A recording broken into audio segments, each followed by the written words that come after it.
பவருக்காக என்ன வேணால் செய்யலான்ற முடிவுக்கு எல்லா கட்சிகளும் வந்துட்டாங்க. இதில் இந்த கட்சியும் அந்த கட்சியும் நீங்கள் சொல்ல முடியாது. இப்போ பொங்கல் அன்று 1 கோடி பெண்களுக்கு 10,000 ரூபாய் முத்துவேல் கருணாநிதி ஸ்டாலின் அரசு கொடுக்கிறது என்றால் அது உங்களுக்கு கசக்கிறதா அல்லது தவறு என்று எந்த முகத்தை வைத்துக்கொண்டு நீங்கள் சொல்லுவீர்கள்? பயங்கரமான பிளானாக இருக்கு சார். ஐடியா பண்ணிக்கிட்டு கேட்குறீங்களா? மோடி யார் தலையிலேயே கையை வச்சா என்ன ஆகுன்றதுக்கு சமகால உதாரணம் சசிகலா. மோடியோட வாழ்க்கையில் அரசியல் இல்லாமல் எதுவுமே கிடையாது. எடப்பாடி தான் முக்கியன்ற முடிவுக்கு பிஜேபி வந்து விட்டது. மோடி வந்துட்டார். பிஜேபி போனால் நடுத்தரவில் தான் நிற்பாங்க என்பதற்கு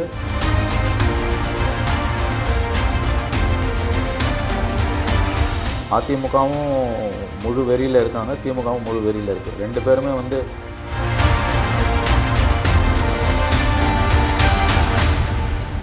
பை த பீப்புள் ஊடக நேயர்களுக்கு அன்பு வணக்கங்கள். நம்மோடு மீண்டும் இணைகிறார் மூத்த பத்திரிகையாளர் திரு மணி அவர்கள். வணக்கம் சார். பிரதமர் நரேந்திர மோடி அவர்கள் தமிழக வருகை அப்படிங்கிறது ரொம்ப ஒரு முக்கியமான ஒரு பாயிண்ட்டாக பேசப்படுகிறது. காரணம் என்னென்னா, அண்மையில் இன்னும் கொஞ்சம் காலகட்டத்தில் தேர்தல் அப்படிங்கிறது ரொம்ப நெருக்கத்தில் வந்துக்கிட்டு இருக்குது. அதுவும் மீட் பண்ண பர்சனாலிட்டிஸை பார்க்கும்போது ரொம்ப சிவியராக பார்க்கணுன்ற ஒரு கட்டாயம் வருது. எடப்பாடி பழனிசாமி பார்த்துருக்கிறாரு, ஜிகே வாசன் கூட நின்றுருக்கிறாரு, அயன் மேன் அப்படின்னு மீண்டும் தட்டி கொடுத்துருக்கிறார் அண்ணாமலையை. இந்த வருகை அப்படிங்கிறது ஒரு அரசியல் வருகையாக பார்க்கணுமா அல்லது ஒரு திட்டத்துக்கான வருகையாக கடந்து போகணுமா? எல்லாமே அரசியல் வருகை தான். மோடியோட வாழ்க்கையில் அரசியல் இல்லாமல் எதுவுமே கிடையாது. முழுக்க அரசியல் தான். யாரோ துண்டை தூக்கி தலையில் சுற்றினாங்கன்றது ஒன்று பிஆர் இங்கே வந்து விட்டது அப்படின்னு அவர் பேசுகிறார். ஏன்னா பிஆர் ரிசல்ட் முடிஞ்சோன்னா இவர் துண்டை சுற்றி காமிச்சார். ஆகவே எல்லாமே அரசியல் தான். அவர் சந்தித்தவர்களை விட சந்திக்காதவர்களை வச்சு பார்த்திங்கன்னா இங்கே என்ன நடக்குதுன்னு புரிஞ்சுக்கலாம். எடப்பாடி பழனிசாமி, ஜிகே வாசன், அண்ணாமலையெல்லாம் பார்த்தாரு. ஆனால் ஓபிஎஸ், செங்கோட்டையன், டிடிவி தினகரனை பார்க்கல.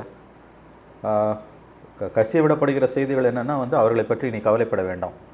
டிடிவி, ஓபிஎஸ், செங்கோட்டையனை பற்றி அவர்கள் எடப்பாடி தான் முக்கியன்ற முடிவுக்கு பிஜேபி வந்து விட்டது. மோடி வந்துட்டார். பிஜேபி போனால் நடுத்தரவில் தான் நிற்பாங்க என்பதற்கு மற்றும் ஒரு உதாரணம். ஏற்கனவே ஓபிஎஸ்ஸை பார்த்து செங்கோட்டையனுக்கு புரிதல் இல்லாமல் போய் மாட்டினார். இப்போ ஓபிஎஸ், செங்கோட்டையன், டிடிவி இவர்களெல்லாம் கண்டுகொள்ள வேண்டாம் என்று பாஜக தலைமை முடிவு செய்து விட்டதாகத்தான் தகவல்கள் வருகின்றன. ஆகவே அவர்களுக்கு வேறு வழி இல்லை. அவர்கள் ஒன்று திமுக பக்கம் போவார்கள், இல்லை தனியாக நிற்பார்கள். திமுக பக்கம் போனாங்கன்னா அவங்களுக்கு இருக்கிற ஓட்டும் போயிடும். ஏன்னா அவங்க தனி நபர்களாகத்தான் போய் அவங்க நிற்பாங்க. அவருடைய ஆதரவாளர்கள் என்பவர்கள் 99% திமுக எதிர்ப்பாளர்கள். எஸ். ஆகவே நேற்றைக்கு மோடி சந்தித்தவர்களை விட சந்திக்காதவர்கள் யார் என்று பார்த்தால் எந்த அரசியலைன்றது பாஜக கையில் எடுத்திருக்கிறது என்பதை நீங்கள் புரிந்து கொள்ளலாம். செங்கோட்டையன் ஒரு இடத்துல ப்ரெஸ் மீட்டில் கேட்கும்போதே சஸ்பென்ஸ் அப்படின்னு சொல்லிட்டு கடந்து போனார். மீட் பண்ணுவீங்களா அப்படின்னு கேட்டதுக்கு இப்போ நமக்கு தெரிஞ்சு போச்சு அவங்க மீட் பண்ணலை. ஒரு வகையில் எடப்பாடிக்கு பழனிசாமியை தான் மோடி விரும்புகிறார், அவர் அதில் வெற்றி பெற்றிருக்கிறாரு அப்படின்னு எடுத்துக்கலாமா? இது அப்படிதான் உண்மை தான். இதில் என்ன இவ்வளோ பீடிகை அவசியமே இல்லை. சஸ்பென்ஸ்ன்றதுனா சும்மா மீசையில் மண் ஓட்டலன்ற கதை. எடப்பாடியை தான் அவர் விரும்புகிறார், வெற்றி பெறுபவர்களைத்தான் மோடிக்கு பிடிக்கும். இந்த எளிய உண்மை ஓபிஎஸ்க்கு புரியாமல் 2022 ஜூலையில் அவர் செய்த தவறுக்கான விலையை பெரிய விலை என்று கொடுத்து கொண்டிருக்கிறார். நடுத்தருவில் நின்று கொண்டிருக்கிறார். ஓபிஎஸ்ஸை பார்த்தும் செங்கோட்டையனுக்கு புரிதல் வரவில்லை அப்படி என்றால் அது ரொம்பவும் வருந்தத்தக்கது. ஏன்னா அதிமுகவின் முகம் என்பது செங்கோட்டையன். 1972 அக்டோபர் 17 எம்ஜிஆர் கட்சி ஆரம்பிக்கும் போது அவருடன் கூட இருந்தவர். அதற்கு பிறகு 17 ஆண்டுகள் கழித்து 1989 தான் எடப்பாடி இந்த கட்சிக்கு வருகிறார். அதிமுகவின் ஸ்தாபன உறுப்பினர்களில் ஒருவர். அதிமுகவோட வாழ்விலும் தாழ்விலும் கூட இருந்தவர் செங்கோட்டையன். அவரே கட்சியிலிருந்து தூக்கி எறியப்படுகிறாருன்னா கட்சி இன்றைக்கி எப்படி போயிருக்கிறது என்பதை புரிந்து கொள்ளலாம். இதில் சரி தவறு என்று பேசுவதற்கு எதுவுமே இல்லை. ஓபிஎஸோட விஷயத்தை பார்த்து தர்ம யுத்தம் ஆரம்பித்து நடுத்தருக்கு வந்தார். அதுக்கு பிறகு 6 மாதம் பொறுத்து போய் சேர்ந்தார். அதிகாரம் இருந்ததால் 2022 ஜூலை மாதம் அதிகாரத்தை இழந்து ஒரு ஆண்டு கழித்து எடப்பாடி கை ஓங்கும் பொழுது பொருளாளர் பதவி கொடுக்கிறேன் என்று எடப்பாடி சொன்னார். ஒப்புக்கொண்டு அவர் போயிருக்கலாம். இன்றைக்கி அதை விட்டுட்டு கோர்ட்டு கேஸ்னு அலைஞ்சு பொலிட்டிக்கல் ப்ராப்ளத்துக்கு ஜுடிஷியல் சொல்யூஷனை எதிர்பார்த்தார். இன்றைக்கு நடுத்தருவில் நிற்கிறார். ஓபிஎஸோட நிலையை பார்த்தும் செங்கோட்டையன் அவர்களுக்கு புரிதல் வரவில்லை என்றால் நாம் என்ன சொல்வது? இன்னொன்று, இவங்க எல்லாம் ஒன்றும் பெரிய தனிப்பட்ட முறையில் செல்வாக்குள்ளவர்கள் கிடையாது. ஆடி காலத்தில் அம்மியே பறக்கும். இல்லை, கோபியில் தொடர்ச்சியாக வெற்றி பெற்றவர் சார். அதிமுகவில் வெற்றி பெற்றவர். அதிமுக இல்லை என்றால் அவர் யார்? However high R the organisation is above you. நீ எவ்வளோ பெரிய மனிதராக இருந்தாலும் ஸ்தாபனம் முன்னை விட பெரியது. ஓகே. ஆகவே இது நாம் கவனத்தில் கொள்ள வேண்டியது என்னென்னா வந்து நேற்றைக்கு பிரதமர் மோடி அவர்கள் யாரை சந்தித்தார் என்பது செய்தி அல்ல, யாரை அவர் சந்திக்கவில்லை என்பதுதான் செய்தி. அதை பார்க்கும் பொழுது அதிமுகவிலிருந்து விலக்கப்பட்ட ஓரங்கட்டப்பட்டவர்கள் வரும் தேர்தலில் செல்லா காசாகி போவார்கள். அவர்களுக்கு ஒன்று தனியாக நிற்க வேண்டும் அல்லது திமுகவுடன் போக வேண்டும். திமுகவுடன் போனால் அவர்களுக்கு அதை மொத்தமாக முடிந்தது. தனியாக நின்றால் ஒரு 2% அது கூட வாய்ப்பு குறைவு. ஆடிக்காத்தில் அம்மியாக பிறக்கும். ஜெனரல் எலெக்ஷன்லலாம் வந்து தனி மனித செல்வாக்குகளுக்கு பெரிய இடம் கிடையாது. ஓகே. ஆகவே நேற்றைக்கு பிரதமருடைய சந்திப்பில் யார் அவருடன் இருந்தார்கள் என்பது அல்ல செய்தி, யார் இல்லை, யாரை பிரதமர் சந்திக்கவில்லை என்பதுதான் செய்தி. குறிப்பாக நேற்று நடந்த நிகழ்வு அப்படிங்கிறது வந்து பார்த்தீங்கன்னா இயற்கை வேளாண்மை சார்ந்த ஒரு மாநாட்டை துவக்கி வைக்கிற ஒரு நிகழ்வு. அந்த நிகழ்வில் வந்து பார்த்தீங்கன்னா இதற்கு முன்பாக ரீசெண்டாக தான் வந்து விவசாயிகளுக்கான நேரடியாக கிரெடிட் பண்ணுறாங்க. பார்த்தீங்கன்னா அந்த அமௌண்ட்டை 21 லட்சத்துக்கும் அதிகமான நபர்கள் வந்து பயனடைஞ்சிருக்கிறாங்க கொங்கு பகுதியில் மட்டுமே விவசாயிகள். எப்படி பீகாரில் வந்து டைரெக்டாக பெனிஃபிட் அடைகிற ஒரு விஷயத்தை கொண்டு வந்து டார்கெட்டடான ஒரு ஓட் பேங்க் கிரியேட் பண்ணாங்களோ அப்படி கிரியேட் பண்ணிக்கிட்டு இருக்காங்க. இது ஒரு வகையில் அதிமுக ஒரு ப்ளஸ் பாயிண்ட்டு. பார்த்தீங்களா, நாங்கள் பிஜேபியோடு சேர்ந்து உங்களுக்கு இதை பண்ணிக்கிறோன்னு சொல்லலாம் அப்படிங்கிறாங்க. இது வந்து கிரவுண்டில் ஜெல் ஆகுமா, ஒர்க் அவுட் ஆகுமா? அல்ல, அது தெரியல அருள். எனக்கு அது சரியாக எனக்கு அது குறித்த விஷய ஞானம் இல்லை. இது அந்த அளவுக்கு டைரக்ட் பெனிஃபிட் ஸ்கீம் இல்லை. இது ஒரு செக்ஷனுக்கு கொடுக்குறாங்க. அங்கே பெரிய அளவில் கொடுத்தாங்க. அதில் கடைசியாக 10,000 ரூபாய் ரொம்ப பெரிய அமௌண்ட்டு. மற்றதெல்லாம் அவ்வளோ தூரம் கூட நம்ம சொல்ல முடியாது.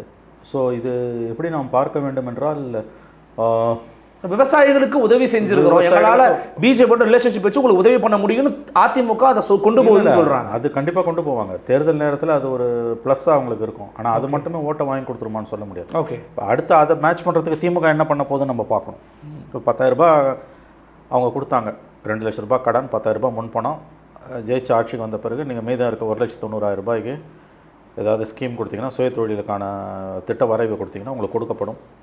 தொழில் பண்ண விருப்பம் இல்லைன்னா பரவாயில்ல, 10,000 ரூபாய் வச்சு கொண்டாங்க. 10,000 ரூபாய் கைவிட்டு கொடுத்து தான் பிஜேபி அங்கே வெற்றி இருக்குது. நிதிஷ்குமார் வெற்றி இருக்கிறார். State sponsored corruptioner. ஓகே. இங்கே அந்த மாதிரி ஏதாவது ஒரு ஸ்கீம் இங்கே கரப்ஷன்னு சொல்ல முடியாது. இப்போ உதாரணத்துக்கு வந்து நாங்கள் ஆட்சிக்கு வந்தோன்னா 1000 ரூபாய் பெண்களுக்கு உரிமை தொகை கொடுப்போம்னு சொல்லிட்டு அதிகாரத்துக்கு வந்து முதல் 27 மாதங்கள் கழித்து தான் கொடுக்காமல் அதுக்கு பிறகு தான் கொடுத்தாங்க. 2021 மே மாதம் அதிகாரத்துக்கு வந்தவர்கள் 2023 செப்டம்பரில் தான் கொடுக்க ஆரம்பித்தாங்க. 27 மாதங்கள் நிலுவைத் தொகை இருக்கிறது. நாங்கள் அதில் ஒரு 10 மாதம் நிலுவைத் தொகையை கொடுக்குறோம். இது ஒன்றும் மோடி கொடுத்த மாதிரி 2 லட்ச ரூபாய் 1 லட்ச ரூபாய் தொழில் தொடங்குவதற்கான முன்பணம் கிடையாது. இது ஓகே. நாங்கள் ப்ராமிஸ் பண்ணதை நாங்கள் கொடுக்குறோம். எங்கள் மனசாட்சி எங்களை கொடுத்தது. நாங்கள் என்றைக்கும் சொன்ன சொல் தவற மாட்டோம். நாங்கள் வந்து வாய்மையில் எங்களை மிஞ்சுவதற்கு சிகரம், நாங்கள் வாய்மையின் சிகரம், வாய்மையில் எங்களை மிஞ்சுவதற்கு இந்த வையகத்தில் யாரும் இல்லை என்ற ஒரு நிலைப்பாட்டை எடுத்து 10,000 ரூபாய், அதாவது 27 மாதங்கள் நிலுவைத் தொகையில் 10 மாதங்களுக்கான நிலுவைத் தொகையை நாங்கள் 10,000 ரூபாய் கொடுக்குறோம். மீதம் இருக்கிற 17 மாதங்களை வந்து அடுத்த முறை ஆட்சிக்கு வந்தோன்னு கொடுப்போன்னு 1 கோடி பெண்களுக்கு வந்து பொங்கல் அன்று மார்ச் மாதம் நோட்டிஃபிகேஷன் வந்துடும். பொங்கல் அன்று 1 கோடி பெண்களுக்கு 10,000 ரூபாயை முத்துவேல் கருணாநிதி ஸ்டாலின் அரசு கொடுக்கிறது என்றால் அது உங்களுக்கு கசக்கிறதா அல்லது தவறு என்று எந்த முகத்தை வைத்துக்கொண்டு நீங்கள் சொல்லுவீர்கள்? பயங்கரமான பிளானாக இருக்கு சார். ஐடியா பண்ணிக்கிட்டு கேட்குறீங்களா? இப்படியெல்லாம் அங்கே யோசனை நடப்பதாக நான் அறிகிறேன்.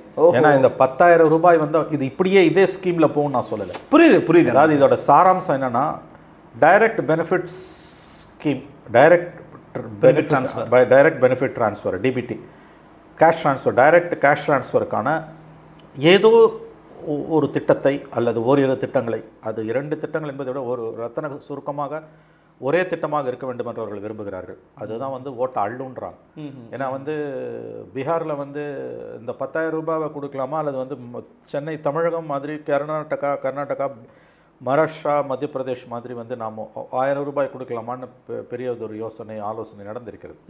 இறுதியில் அவர்கள் எடுத்த முடிவு, நிதிஷ் மோடி பாஜகவும் ஜேடியும் சேர்த்து எடுத்த முடிவு, 1000 ரூபாயெலாம் நிற்காது, கடைசி காலத்தில் கொடுத்தோன்னா அட் ஒன் கோவாக ஒரு பெரிய தொகையை கொடுத்தோன்னா அது வாக்குகளை கவர்ந்துடும் அவங்க நம்பியிருக்காங்க. அதுக்கு பலனும் கிடச்சிருக்கு. அது எவ்வளோ பெரிய தொகைன்னா, சில பேர் வந்து அது வந்து அதாலெல்லாம் ஒன்றும் ஜெயிக்கலை அப்படின்னு அது புரியாமல் பேசுகிறாங்க. அது ரொம்ப முக்கியமான காரணம். அது அதால் மட்டும் இல்லை, ஆனால் அதால் தான் அதுவும் ஒரு மிக முக்கியமான ஒரு காரணம். எப்படின்னா, மத்திய அரசாங்கத்தின் மோடி அரசாங்கத்தின் புள்ளி விவரங்களின்படி இந்திய மாநிலங்களின் சராசரி மாத வருவாய் மாதம் 26,000 ரூபாய். ஒரு குடும்பத்தின் மாத வருமாய் 26,000 ரூபாய். ஓகே. பெரும்பாலான மாநிலங்களில் பீகார் கடைசியாக இருக்குது இந்திய மாநிலங்கள் பட்டியலில். மாத வருவாய் 5,000 ரூபாய். ஓ, ஓகே. 5,000 ரூபாய் எங்கே, 26,000 ரூபாய் எங்கே? இப்போ 5,000 ரூபாய் தேசிய சராசரி 26,000 ரூபாய் ஒரு குடும்பத்தோட மாத வருமானம் பல மாநிலங்களில். இங்கே 5,000 ரூபாய் இருக்கிற இடத்துல 10,000 ரூபாய். 2 மாதங்களுக்கான தொகை போகிறது. அது ரொம்ப பெரிய ஒரு அமௌண்ட்டுங்க. அதுவும் பெண்களை குறிவைத்து கொடுக்கப்பட்டது. முதல்ல 75 லட்சம் பெண்கள், அதன் பிறகு 1.25 கோடி பெண்கள். ஒரு குடும்பத்துக்கு 4 ஓட்டு நீங்கள் வச்சிங்கன்னா கூட 3 ஓட்டுன்னு வச்சா கூட 3.25 கோடி. இன்னொன்று 71% பெண்கள் வாக்களித்திருக்கிறார்கள். கடந்த முறை வந்து 59%, இந்த முறை 71% பெண்கள் வாக்களித்திருக்கிறார்கள். ஆகவே இதை வைத்து நான் அறிந்த வரையில் திமுகவினர் அரசு some sort of a direct cash transfer ட்ரான்ஸ்ஃபருக்கு வந்து அவர்கள் திட்டமிடுகிறார்கள். அது என்னன்னு துல்லியமாக நமக்கு தெரியல. ஓகே.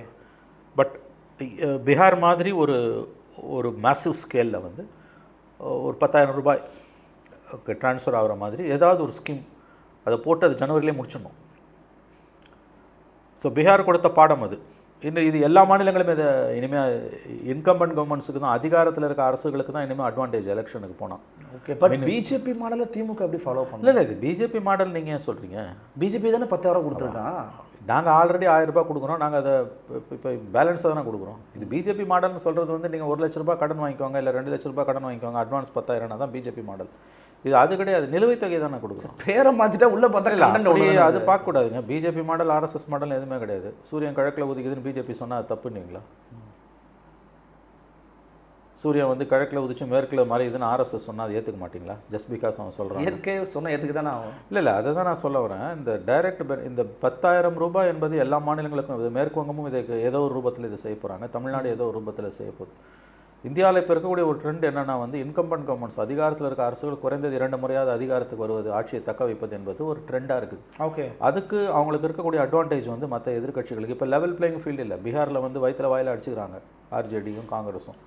நான் பொங்கலுக்கு சங்கராந்தி பொங்கல்னுவாங்க, அதுக்கு 30,000 ரூபாய் கொடுக்குறேன்னாரு. யார்? நம்முடைய தேஜஸ்வி யாதவ். யாரும் நம்பலை. கையில் வந்த 10,000 ரூபாய் புழுகுறான்னு தெரிஞ்சு போச்சு. கவர்மெண்ட் வேலை எல்லாருக்கும் கொடுப்பண்ணார், எல்லாம் கதை அழகிறாங்கன்னு தெரிஞ்சிச்சு.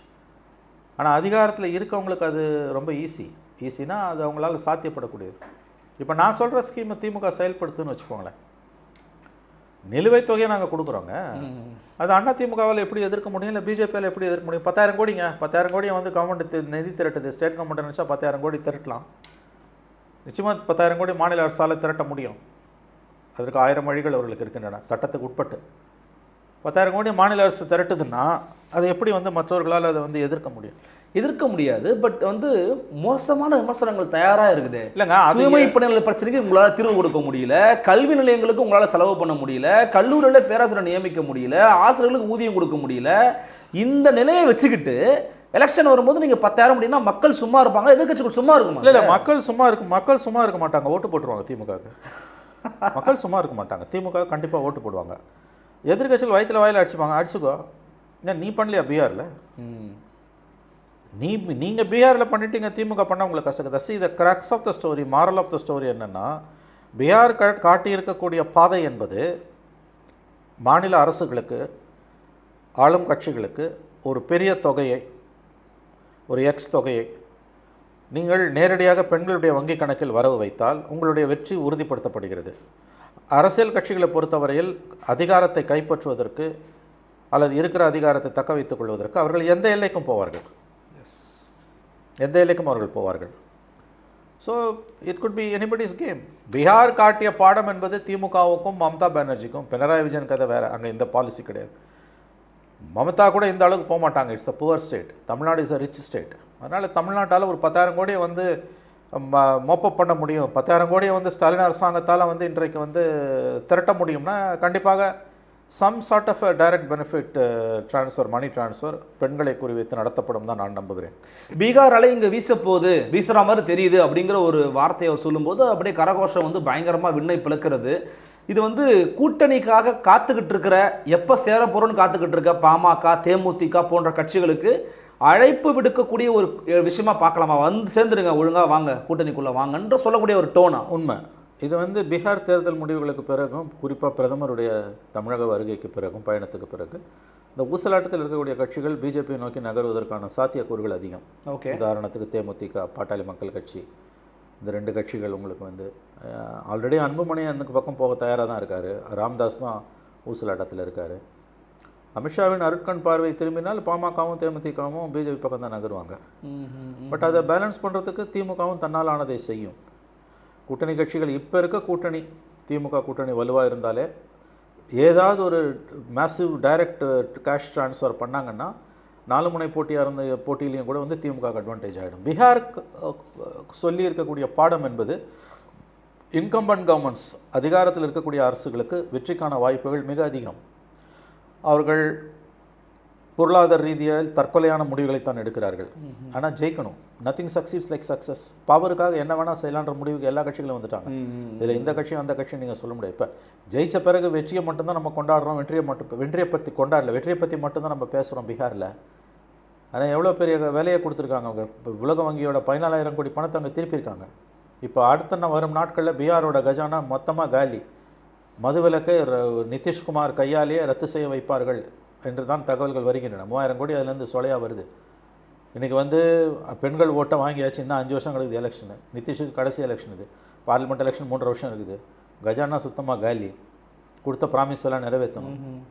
அன்றாட வாழ்க்கை செலவினங்களுக்கு அரசாங்கத்தோட பென்ஷன்ஸ் மாதம் பென்ஷன்ஸ் அண்ட் சேலரிஸ் போயிடும். ஆகவே இதில் நம்ம கவனிக்க வேண்டியது என்னென்னா,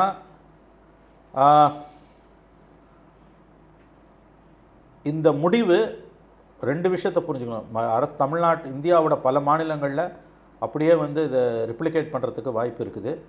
அரசியல் ரீதியாக வெற்றி பெறுவதற்காக மாநில கட்சிகள். 2வது, இது பொருளாதார ரீதியாக மிகப்பெரிய பாதிப்பை மாநிலங்களுக்கு ஏற்படுத்தும். அதன் மூலம் நாட்டின் பொருளாதாரம் பாதிக்கப்படும்.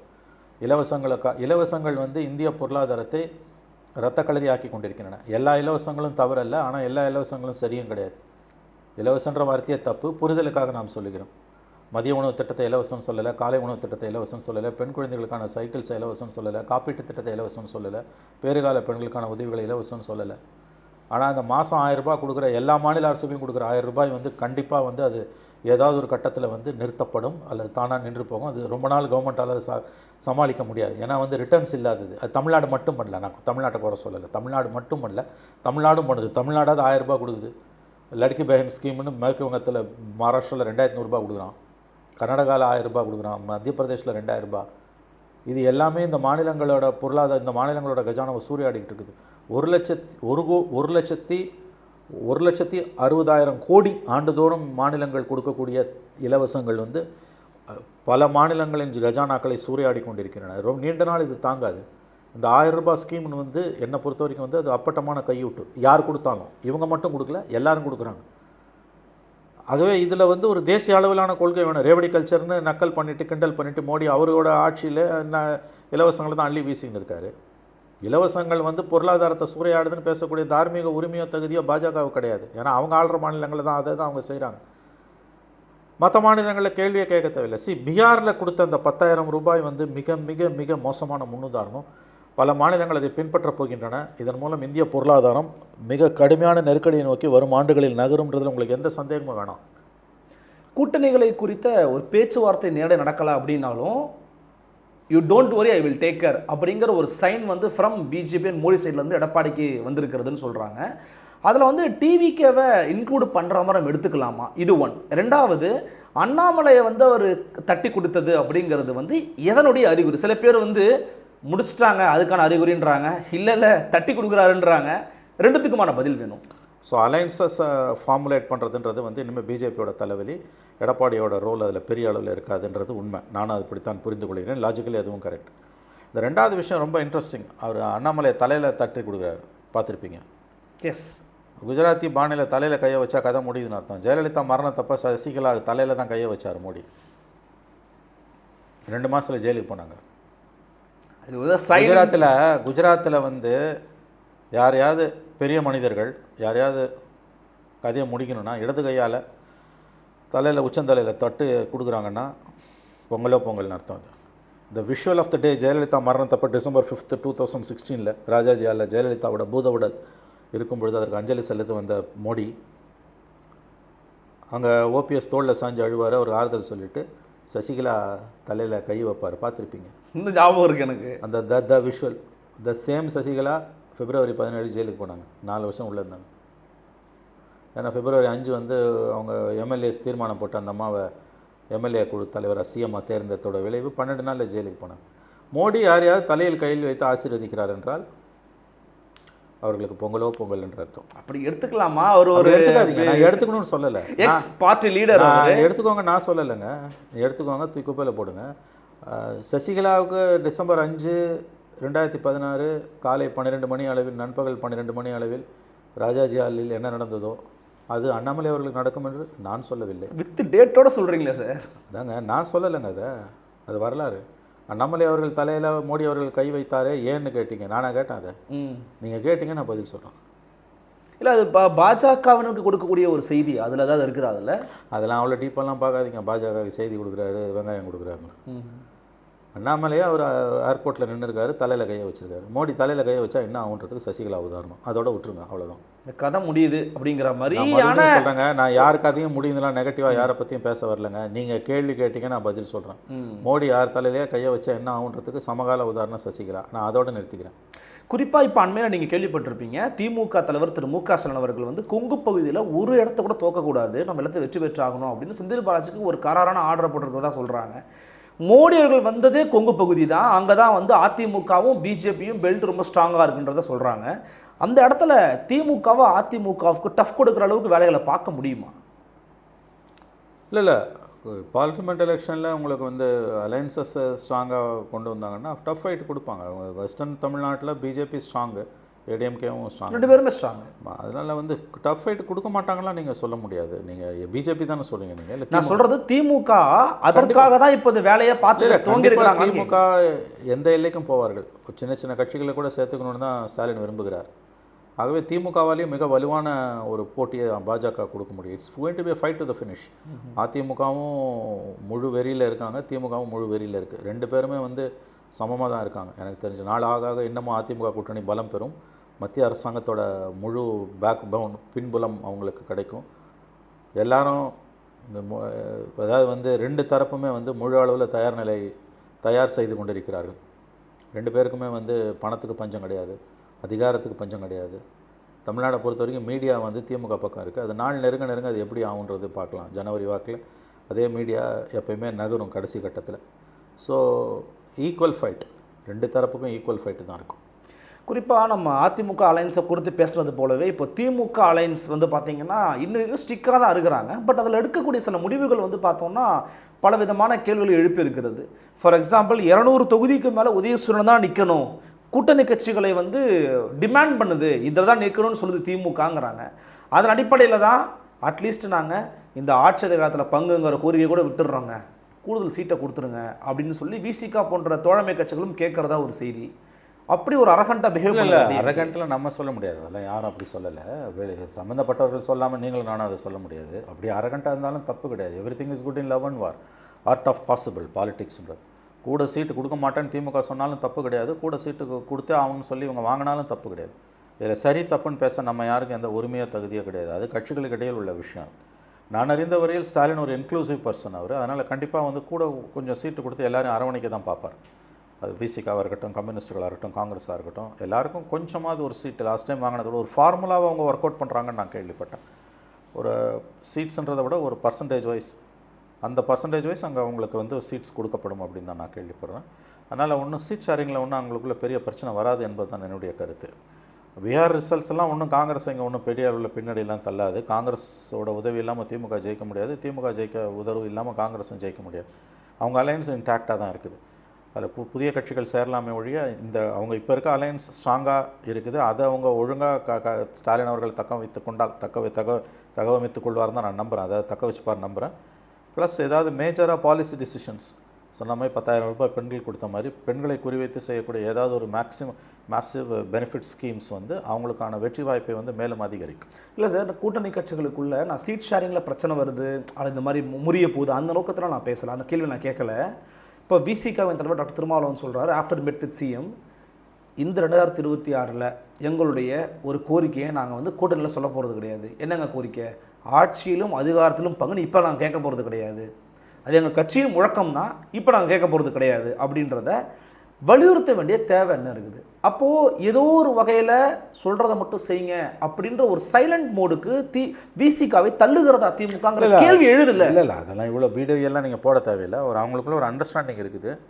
நடுப்புற கொஞ்சம் ஆதவர்ஜன விஷயத்தில் ஓராண்டுக்கு முன்பு ஒரு சலசலப்பு இருந்தது. அதெல்லாம் இப்போ செட்டில் டவுன் ஆகிடுச்சு. அவங்க அதிகாரத்தில் பங்குன்றதுலாம் அவங்க வந்து பெரிய அளவில் எந்த காலத்துலையும் பேசினதில்லை, காங்கிரஸும் பேசினதில்லை. அந்த கோரிக்கை அதிகாரப்பூர்வமாக யாரும் வைக்கவும் மாட்டாங்க. ஒன்று தான் இன்றைக்கி நோக்கம், கூட சீட்டு வாங்கணும். லாஸ்ட் டைம் வாங்கினதை விட கூட வேணும். அந்த ஆசை எல்லாருக்கும் இருக்குது. 2 இடதுசாரிகளுக்கு இருக்குது, காங்கிரஸுக்கு இருக்குது, விசிகாவுக்கு இருக்குது. மதிமுகவுக்கு பிரச்சனை இல்லை. அவங்க கொடுத்தாலும் அவங்க அண்ணா திமுக சிம்பலில் தான் நிற்க போகிறாங்க. மெர்ஜர் ஒன்று தான் இல்லையா ஒழிய மதிமுகவில் திமுகவுக்கு பிரச்சனையே கிடையாது. நடுப்புற ஒரு சிக்கல் இருந்தது, அது எல்லாம் கம்ப்ளீட்டாக சார்ட்டட் அவுட். இப்போ மதிமுக கூட்டணியிலே இருக்காது, என்டிஏக்கு போயிடுவாங்கலாம் பேசினாங்க. அதெல்லாம் வந்து இன்றைக்கி வந்து அந்த பிரச்சனைகள் எல்லாம் தீர்க்கப்பட்டு விட்டன. பாத யாத்திரையெல்லாம் போகிறாரு வைகோ. அவர் வந்து கட்சியை மெர்ஜ் பண்ணவே தயாராக இருக்கார். மகன் ஒப்புக்கொள்ளாததால் அவர் மெர்ஜ் பண்ணல. அவங்க தனியாக நின்னாங்கனாலும் இந்த முறை வந்து அவங்களுக்கு மதிமுக எம்எல்ஏஸ் வந்து திமுக சிம்பலில் தான் நிற்க போகிறாங்க. அது அப்படின்னா it's as good as DMK. Long டேர்மில் வந்து அவங்க மதிமுக திமுகவோட கரைஞ்சிடும். அதில் எந்த சந்தேகமும் உங்களுக்கு வேணாம். மீதி இருக்கக்கூடியது வந்து 2 இடதுசாரிகள், விசிகா, காங்கிரஸ். லாஸ்ட் டைம் 6 சீட்டு தான் இந்த 3 கட்சிகளுக்கு கொடுத்தாங்க. 2 சீட்டு கூட கொடுத்தா கூட வந்து எக்ஸ்ட்ரா 6 சீட்ஸ். காங்கிரஸுக்கு 5லேருந்து 10 சீட்டு கொடுத்தா கூட மேக்ஸிமம் 20 சீட்ஸ் தான். அதை வந்து அவங்களுக்கு வந்து உங்களுக்கு திமுகவோட டேலியில் அது ஒரு பெரிய விஷயமே கிடையாது. ஸ்டாலினோட கடந்த காலத்தை வைத்து பார்க்கும்போது இந்த 4.5 ஆண்டு கால அனுபவத்தில் வந்து அவர் ரொம்ப இன்க்ளூசிவாக இருக்கார். கட்சிகளை கூட வச்சுக்கிறத தான் அவர் விரும்புவார் ஒழிய யாரையும் அவர் இழக்க விரும்ப மாட்டார். சீட் ஷேரிங்கில் காங்கிரஸ் கூட்டணிக்குள்ளே திமுக கூட்டணியில் எந்த பிரச்சனையும் வராது நான் உறுதியாக நம்புகிறோம். ஆல்ரெடி அவங்க பேச ஆரம்பிச்சிட்டாங்க. ஏதோ ஒரு ஃபார்முலாவை வச்சு எல்லா கூட்டணி கட்சிகள் எல்லாரையுமே வந்து அவங்க ஆல்ரெடி வந்து அவங்களுக்கு அந்த தகவல்களை சொல்லிட்டாங்க. இந்த மாதிரின்னு சொல்லிட்டாங்க. அங்கே ஒரு எந்த சிக்கலும் இருக்காது. பொதுவாக ஊடகங்களை பேசக்கூடிய திருச்சி வெளிச்சாமியோ மற்றவர்களையோ நான் வந்து இதில் பெருசாக நீங்கள் வந்து பாயிண்ட் பண்ணி பாருங்கன்னு சொல்ல வரல. சிட்டிங் எம்பி ஜோதிமணி அவர்கள்ட்ட ஒரு கேள்வி கேட்குறாங்க. அவங்க வந்து விஜய்க்கான ஒரு ஆதரவு நிலைப்பாட்டில் இருப்பதை போன்ற தோற்றத்தோடு தான் ஒரு பதில் கொடுக்குறாங்க. அப்படின்றது வந்து கடந்து போகக்கூடிய விஷயமா நீங்கள் பார்க்கணும்னு சொல்கிறது எப்படி ஏங்க? காங்கிரஸை பற்றி உங்களுக்கு தெரிஞ்சதுன்னா இதெல்லாம் நீங்கள் கேட்க மாட்டீங்க. ஜோதிமணி அவங்கெல்லாம் வந்து ஜோதிமணியோ செல்வ பிறந்தவியோ சிதம்பரமோ இவங்கெல்லாம் அங்கே வந்து டெல்லியில் பொருட்டே கிடையாது. சோனியா காந்தி, ராகுல் காந்தி என்ன முடிவெடுக்கிறாங்களோ அதுதான். 10 எம்பின்னு 2 எலெக்ஷனில் தூக்கி கொடுத்தது திமுக. 29லையும் 10 சீட்டு திமுக காங்கிரஸுக்கு கொடுக்கும். இதை விட முக்கியமாக திமுகவோட 32 MPs, 22 Lok Sabha MPs, 10 Rajya Sabha MPs Congress பக்கம் தான் இருக்காங்க. தேசிய அரசியலில் பிஜேபிக்கு எதிரான அரசியலில், மோடிக்கு எதிரான அரசியலில் காங்கிரஸோட நிற்கிறது பார்லிமெண்ட் உள்ளேயும் வெளியிலையும் அதுக்கு திமுக தான். அந்த கூட்டணி ஒருபோதும் உடையாது. ஜோதிமணியாக இருக்கட்டும், வேலை யங் எம்பிஸ் எல்லாம் பேசுகிறதுன்றது வந்து அவங்க விருப்பம். அவங்கள பேச அலோவ் பண்ணுவாங்க, எப்பயுமே அதை தடுக்க மாட்டாங்க. கடைசியில் கொஞ்ச நாளில் ஒரு முடிவு எடுத்து அனௌன்ஸ் டு டிமாண்ட் சீட்ஸ், அவ்வளோதான். அதுக்கு மேலே ஒன்றும் கிடையாது. திமுக காங்கிரஸ் கூட்டணி 26ல் தொடரும், எந்த சேதாரமும் இல்லாமல் தொடரும். விஜய் மாதிரி அன்டெஸ்டட் பிளேயருக்காகலாம் காங்கிரஸ் திமுக விட்டுட்டுலாம் போகாது. ஆனால் விஜயோட பேசுவாங்க, விஜயோட பேசுகிறாங்கன்ற செய்தியை கசிய விடுவாங்க. திடீர்னு காங்கிரஸ் 2 எம்பிஸ்க்கு தலைகீழ பேசுவாங்க. அதெல்லாம் காங்கிரஸில் சகஜம். இது என்னன்றது ஸ்டாலின் அவர்களுக்கு நன்றாக தெரியும். அலையன்ஸுக்கு எந்த பிரச்சனையும் இல்லை. அலையன்ஸுக்கு சிக்கல் இல்லை. அந்த அலையன்ஸ் ஜெல்லாக தான் இருக்குது. அலையன்ஸோட ஓட்டு இருக்குல்ல, ஓட்டிங் பேட்டர்ன். இப்போ கம்யூனிஸ்ட் கட்சினா கம்யூனிஸ்ட் கட்சியோடைய ஓட்டிங் பேட்டர்ன் இருக்கும், காங்கிரஸுக்கு இருக்கும், விசிகாவுக்கு இருக்கும்ல, அது ஜெல்லாகுமா தானே கேள்வி. அது பெரிய சிக்கல். இப்போ நீங்கள் கேட்குறது கம்யூனிஸ்ட்டுகள் சேரலாம், முத்தரசனும் சண்முகம் தோழரோ வீரபாண்டியன், முத்தரசனும் வீரபாண்டியனும், தோழர் சண்முகமும் அவர் பேர் என்ன கே பாலகிருஷ்ணனும் அண்ணா அறிவாலயத்தில் டீ சாப்பிடலாம். ஓட்டு அப்படியே மாறுமான்னா கண்டிப்பாக மாறாது. 21ல் ட்ரான்ஸ்ஃபர் ஆன ஓட்டு மாறாது, திமுக போகாது. காங்கிரஸ் ஓட்டும் பெரிய அளவில் போகாது. அந்த சிக்கல் இருக்குது. பட் அதை கடைசி நேரத்தில் எப்படி மேக் ஓவர் பண்ணுறாங்கன்றது தான் சேலஞ்ச். ஓகே, அதாவது ரொம்ப சுருக்கமாக பிளண்ட்டாக பேசுகிறதுனா 21ல் திமுக இருந்த அட்வான்டேஜ், கூட்டணி கட்சிகளோட வாக்குகள் அப்படியே அங்கே ட்ரான்ஸ்ஃபர் ஆச்சு. அது இந்த முறை ஆகுமானா கண்டிப்பாக ஆகாது. ஹாட் பர்னிங்ஸ் நிறையா இருக்குது. விசிகாவோட வாக்குகள், தலித் வாக்குகள், எத்தனை வாக்குகள் அவங்க பக்கம் போகும்? விஜய் பக்கம் போயிருக்குன்றாங்க, நிறையா போயிருக்கு. அதிகப்படியான சேதாரம் திருமாவளவனுக்கு, பாட்டாளி மக்கள் கட்சிக்கு, நாம் தமிழருக்கு. இது சொன்னால் திரும்ப கோவம் வரும். ஆனால் அதிகப்படியான லாஸ் திருமாவுக்கு. வேறு ஸ்டேட்டான்னு வேங்கை வயல் இன்சிடென்ட்டெல்லாம் நீங்கள் வந்து அவங்களுக்கு என்ன, அவங்களுக்கு ஓட்டு 21ல் விசிகா ஓட்டு டிஎம்கே ட்ரான்ஸ்ஃபர். இந்த கொஸ்டின் இஸ் விசிகா திமுகவோட அலையன்ஸ் வச்சுக்கிறது சரிங்க, அந்த ஓட்டு ட்ரான்ஸ்ஃபர் ஆகுமான்னு நம்ம கேட்குறோம். ஓட்டு ட்ரான்ஸ்ஃபர் ஆகாது என்னை பொறுத்த வரைக்கும். அதில் கண்டிப்பாக ஒரு சாதாரணம் இருக்கும். அதை எப்படி மேனேஜ் பண்ணுறாங்கன்றது தான் challenge. That's a challenge. Obviously ஆகாதுங்க. சாம்சங் தொழிலாளர் போராட்டத்தப்போ நைட்டோட நைட்டாக அங்கே போலீஸை வச்சு நீ எல்லாத்தையும் உடச்சி போட்டிங்க. போராட்ட பந்தலை பிரித்து போட்டு அமைதியான போராட்டத்தில் ஈடுபட்டவங்கள அடுத்த நாள் காலையில் நம்முடைய முத்தரசன், பாலகிருஷ்ணன், சண்முகம், நம்முடைய திருமாலாம், வைகோலாம் போனப்போ அவங்க என்ன சொன்னாங்க? அந்த தோழர்கள் மறக்கவும் மாட்டோம், மன்னிக்கவும் மாட்டோம் நாங்கள். இப்போ 4 நாளைக்கு முன்னால் அந்த போராட்டத்தில் குண்டு கட்டாக தூக்கி அரெஸ்ட் பண்ணுறீங்க. இப்போ இன்னும் போராடிட்டு தூய்மை போல இன்னும் போராடிட்டு இருக்காங்க. இப்போ அந்த வாக்குகள்லாம் அவங்களுக்கு வராது, அதாவது வர வேண்டிய அளவுக்கு வராது. That's a problem. அதை நான் ஒத்துக்கலாம். அந்த சேலஞ்சை வந்து திமுக எப்படி சமாளிக்க போகுதுன்றது தான் அவங்களோட அரசியலுக்கான சவால். அந்த அந்த இடத்துல இவங்க எப்படி ரோல் ப்ளே பண்ண போகிறாங்கன்னு நினைக்கிறீங்க? எதிர்க்கட்சிகளுடைய ரோல் அப்படிங்கிறது இப்போ பாமக எடுத்து பார்த்துக்கிட்டிங்கன்னா அன்புமணி அவர்கள் தொடர்ச்சியாக அரசின் குரல் சுட்டி காட்டிக்கிட்டே இருக்கிறாரு. இது தொழில் முதலீடுகளை, பொய் முதலீடுகள்னு ஒரு ஆர்ப்பாட்டம் பண்ணுறாரு, சிறுநரப்பும் போராட்டம் பண்ண போகிறோம் அப்படிங்கிறாரு. இது போன்ற விஷயங்கள்லாம் ஆன்டி இன்கம்பன்சியை வந்து சுவீகரிக்கக்கூடிய தன்மையோடதாக இருக்குதா? அது தேர்தலில் தான் அருள் நமக்கு தெரிய வரும். அவர் ரொம்ப அழகாக பாலிடிக்ஸ் பண்ணுறார் அருள். இவர் நம்முடைய டாக்டர் அன்புமணி ராமதாஸ் அவர் பாயிண்ட் பை பாயிண்ட் வந்து திமுக முகமுடியை கிழிக்கிறார். அதாவது வந்து தொழில் முதலீடுகள்னு டிஆர்பி ராஜா ஆணவத்தோடு பேசக்கூடிய பேச்சுக்களை, ஏன்னா அவர் ரொம்ப அரகண்ட்டாக ராஜா பேசுகிறார். சரி, நீங்கள் ஒரு தங்கந்தனர் சேர்ந்து அப்படி பேச மாட்டார். சரி, தொழில் முதலீடுகள்னு நீங்கள் சொல்கிறத நாங்கள் எல்லாம் அப்படியே நம்பணும், எதிர்கேள்வி கேட்கக்கூடாதுன்னு அரசு விரும்புது. இது கிடையாது ஜனநாயகம். இது ஜனநாயகம் கிடையாது.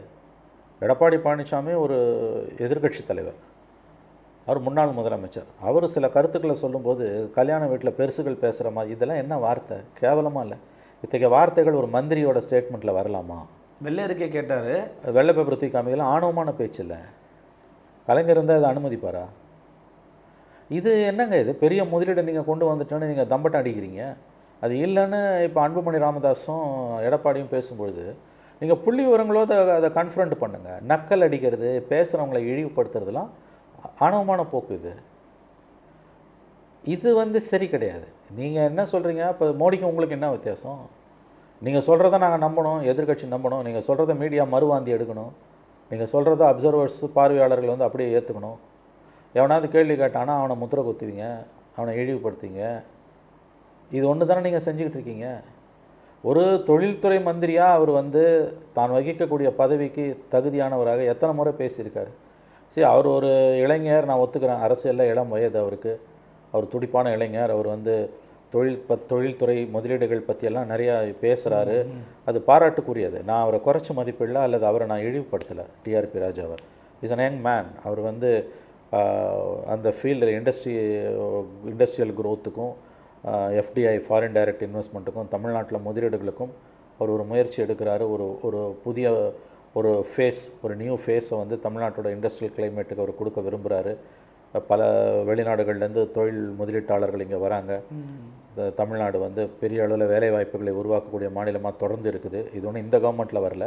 99 கலைஞர் கவர்மெண்ட்டில் வந்து, அப்புறம் ஜெயலலிதா கவர்மெண்ட்டில் வந்து, அப்புறம் மறுபடியும் கலைஞர் கவர்மெண்ட்டில் வந்து, அப்புறம் எடப்பாடி கவர்மெண்ட்டில் ஓரளவு வந்து இப்போ கண்டு போயிருக்கு. 25 வருஷமாக இதோட கண்டினியூ ஆகுது. ஆரம்பித்தது கலைஞர் தான், அதெல்லாம் மறுக்கலை. ஃபோர்டு தொழிற்சாலை 99 ஆரம்பித்தது. அப்போ டிஆர்பி ராஜா வந்து அந்த பதவிக்கு தகுதியானவராக விமர்சனங்களுக்கு நேர்மையாக பதில் சொல்லாமல், விமர்சிப்பவர்கள் மீது சாக்கடை தண்ணி எடுத்து வீசுறதும், அவங்கள இழிவுபடுத்துறதும், நக்கல் பண்ணுறதும், இதெல்லாம் வந்து ரொம்ப கீழ்த்தரமான ஒரு வேலை. இது சரியல்ல. நீங்கள் இண்டஸ்ட்ரியல் கிளைமேட் தமிழ்நாட்டில் எப்படி இருக்குது, இண்டஸ்ட்ரீஸ் எப்படி வளருது, ஃபாரின் டைரக்ட் இன்வெஸ்ட்மெண்ட் எவ்வளோ தூரம் இருக்குதுன்னு போது அதில் இருக்கக்கூடிய குறைகளை சுட்டி காட்டும் பொழுது அதற்கு பொறுமையாக பதில் சொல்லணும். இன்னொன்று, நீங்கள் பேசுகிற அளவுக்கு, நீங்கள் தம்பட்டம் அடிச்சுக்கிற அளவுக்கு நீங்கள் முதலீடுகளை கொண்டு வரலன்னு ஒரு ப்ரெஸ் மீட் வச்சு ஆதாரத்தோடு அன்புமணி பேசும்போது அதுக்கு பதில் சொல்லாமல் தனிப்பட்ட தாக்குதல், ஏகடையம் செய்வதுன்றதெல்லாம் வந்து நீங்கள் ஒன்றும் பண்ணல, அப்போ வெத்து டப்பான்றதை காட்டுது. அப்பா பையன் பிரச்சனை தீர்த்துட்டு வாங்க சார் அப்படிங்கிறது. இதெல்லாம் ரொம்ப நக்கலான பேச்சு இல்லை. யார் கேள்வி கேட்டாலும் அவனுக்கு, ஏங்க உங்ககிட்ட கேள்வி கேட்கறதுக்கு அவன் என்ன வந்து ஆக்ஸ்ஃபோர்டில் பட்டம் வாங்கிட்டு உத்தமசீலனா வந்து உங்கள் முன்னால் நிற்கணுமா? யார் கேள்வி கேட்டாலும் பர்சனல் அட்டாக் தானே பண்ணுறீங்க. எடப்பாடி கேள்வி கேட்டால் பர்சனல் அட்டாக் பண்ணுறீங்க, அன்புமணி கேள்வி கேட்டால் பர்சனல் அட்டாக் பண்ணுறீங்க. இதில் என்ன முதலீடுனா உங்களுக்கு என்னன்னு தெரியுமா அப்படின்னு, ஏதோ உங்களுக்கு தான் எல்லாம் தெரியுன்ற பேச்சு எதிர்க்க டிஆர்பி ராஜாக்கு. தங்கத்தன்னர் சேர்ந்து அப்படி பேச மாட்டார். இத்தகைய மந்திரிகள் தான் திமுக அரசுக்கு அவப்பெயரை கொண்டு வருகிறார்கள். இந்த சாதனைகள் கூட பின்னுக்கு தள்ளப்படுகின்றன இந்த ஆணவ பேச்சால். இது அரகன்ஸு. இதை தான் மோடி கவர்மெண்ட் டெல்லியில் பண்ணுது. இப்போ மோடி கவர்மெண்ட்டுக்கும் திமுக கவர்மெண்ட்டுக்கும் என்ன வித்தியாசம்? ஒரு வித்தியாசமும் கிடையாது. ஓகே, எதிர்க்கட்சிகளுடைய சேவலர் குறித்து பேசியிருக்கிறீங்க. இப்போது இன்னொரு முக்கியமான ஒரு செய்தி வந்து கிடச்சிருக்குது. அதை ஒட்டி நான் உங்கள்கிட்ட ஒரு கேள்வி கேட்க விரும்புகிறேன்.